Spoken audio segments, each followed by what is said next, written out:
Well, my friends, we have hit the end of the road. This is Kitty Pryde and Wolverine issue 6, and just as awesome as it started, it ended quite frackin' spectacular. This is Honor. Chris Claremont, writer, Al Milgram, art, Glynis Wine, colorist, Tom Orzanowski doing the lettering, Ann Nasanti, editor, and Jim Shooter, editor-in-chief. Print date, April 1985. So here, Wolverine comes to help Kitty, because initially she was saying that she needed to prove herself against Ogun to show that she was not his puppet. And Wolverine says, I wouldn't do that, bub, if I were you. I'm Wolverine. The girl's Kitty Pryde. The guy Ogun, she's a friend, and so long ago was he. Before tonight's over, one of us is going to die. That's how you start a book. And I've said this before, and I'm going to say it again, but this, to me, feels sort of like a sequel to the first Wolverine run that was, what was it, 6 issues? I can't remember, the one with Frank Miller. Because it very much has that Japanese vibe because it takes place in Tokyo. But you feel all the themes that were there. I mean, Yukio's in here, Meruko's in here.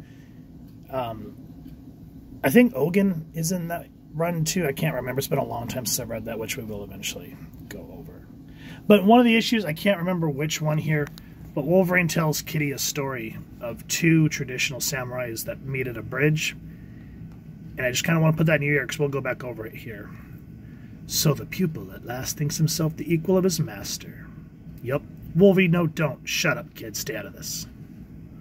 Ogun and I face off, and I remember the story I told Kitty about the day that he met Miyamoto Musashi, the greatest swordsman in Japanese history, on a bridge too narrow for both men to cross together. The lesser samurai would have to give way to let his better pass. But neither stepped aside. Instead, they drew swords. And for 1 minute, they stood with eyes locked, each taking the full measure of his foe, realizing at last they were in every aspect equals. This test of wills had been their duel, wherein they learned this was a battle neither could win, and so they sheathed their blades and went their separate ways. Now it's my turn. I'm not so lucky. Yeah! I'm the best there is at what I do. Tonight, that isn't good enough. Look at how sparse the dialogue is. And Claremont lets the art team just use the pages to tell the narration. And it's just Wolverine and Ogun going at it. Superb as you have become, Logan, I will ever be your better. He's right. I need breathing space, time to think, plan to find some way to turn the tables. And while all this is happening, Kitty's like, he's gone. They're both gone, but where?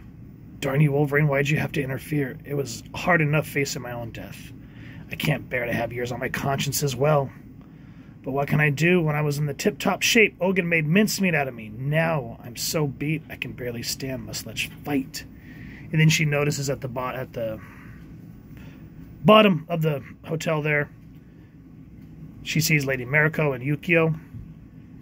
And Meruko's trying to figure out what the hell's going on because she just kind of was not prepared for all this. So Yukio tries to give her a rundown of everything that's going on.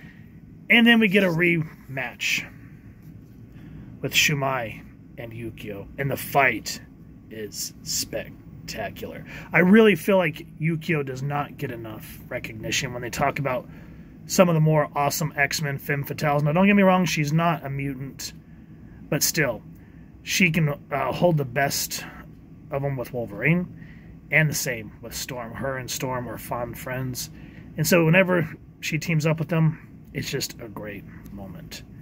And then again, if y'all remember, this series is also where Kitty finally sort of finds herself. And she goes, an entrance after my own heart, Koniko-san. Anytime, but I'm not Kitty anymore, Yukio. I'm Shadowcat. Last issue, she said that she's become something more since she's come to Japan. And so this is where she first named herself Shadowcat. And I love that Wolverine just does not get the drop on Ogun. He is basically mortally wounded, his healing factor taking its sweet time to heal him, and he's trying to get away while Ogun is essentially just playing with him. And while all this is happening, I love how everyone changes essentially for the better. Even Kitty's father, who, in desperation to not lose his job after doing some very questionable things, basically is what delivered Kitty into the hands of the Yakuza. So he finds a way to redeem himself, and Yukio just hates everything about him. Nonetheless, and one thing about Yukio, even though she's a great character, she is full of hate, and we'll get into that in a minute. But what I love here at the end is where Wolverine's finally seeing that they don't have much of a choice. You've done enough, Ogun. Leave her be. Hey, Logan's son, no. I offer life on my terms, or not at all. So be it. And I just love that impelled. And of course, Logan's not going to give into it. Now he says here, he gives into the beast. Our eyes meet, our wills cross. For the last time I smile.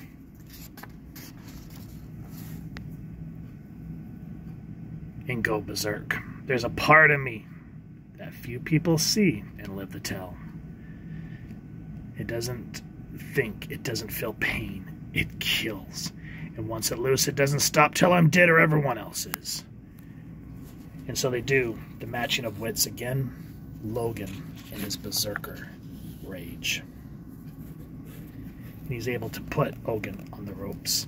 Now, I don't want to spoil too much. That's why I'm kind of flying through the pages, because I want you guys to go read this series. It is definitely one of those pivotal X-Men books you want to read. However, this part I am going to spoil just because it is so thoughtfully written and very poignant. So he finally gets Ogun on the ropes. Kitty, he's yours. This the moment you deserve. The one you've earned. There lies a sword. You can kill him if you wish. She doesn't know I'm speaking Japanese. She moves quick, silver lightning swift. Sure. Deadly. Full of hate. And she stops. I couldn't. You did that deliberately. You goaded me into an attack. Had to be sure. So did I. That Kitty wouldn't kill. Not ever. Oh, sure, maybe, given the need. But not a man beaten, a helpless one. A foe who'd surrendered. That's Ogun's style. An execution like that would have tipped the scales inside you. Made you, in the fundamental core of your being, just like him. He'd have won. It was very close, Logan. I wanted to so much. Logan, what if I had... Snap! Oh. And so, Kitty finally finds her humanity. However, in her finding her humanity, Logan says, I couldn't be his equal as a man. I had to resort to the animal. I respected him, Kitty. I loved him like a son. Whatever I am today, a lot of it's because of him. How could I have been so blind not to see what he truly was? Or perhaps I was simply afraid.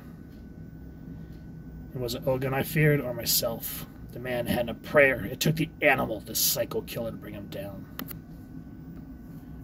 You were young when you met.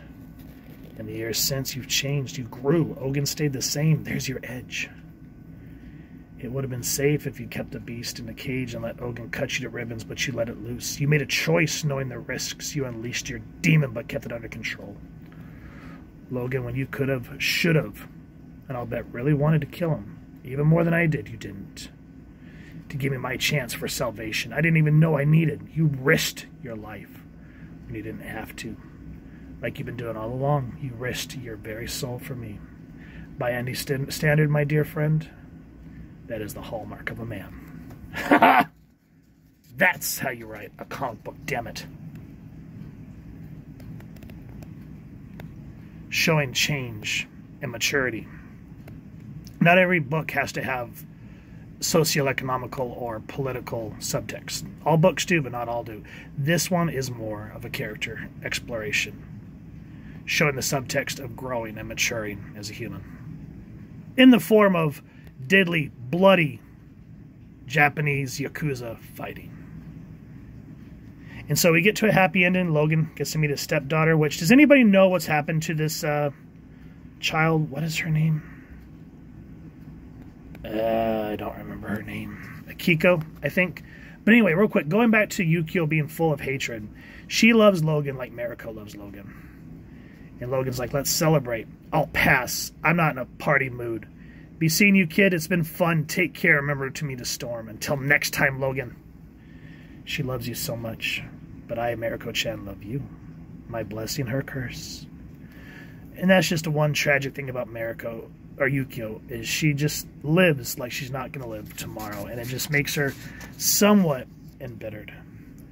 But we see how Logan's ready to settle down with Mariko, but she says that she needs to get her life under control. And even says, but life itself is a process of continual change. Each day we're a little different. She'll never be the same, but her soul is hers. To Kitty, it's like when she was deathly ill as a child. She almost died, but she got better. This much the same as sickness that did its damage and moved on. Like that tsunami did with Kiko and her family, leaving her free to go on with her life. As for how well she's doing, my love, see for yourself. And it's just a great way to show two girls. What was her name again? I'm so sorry. It escapes me because she hasn't shown up a lot. Kiko.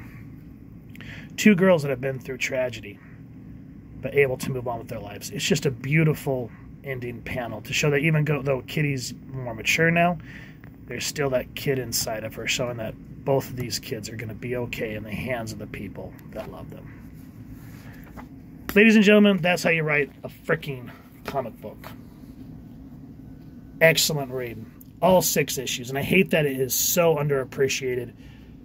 You know, Claremont, Ann Nasanti, Louise Simonson, John Byrne, and all of them, Dave Cockrum, John Romita Jr., all did a great job. Mark Silvestri, even Jim Shooter, even though him and Claremont went at odds, built something beautiful.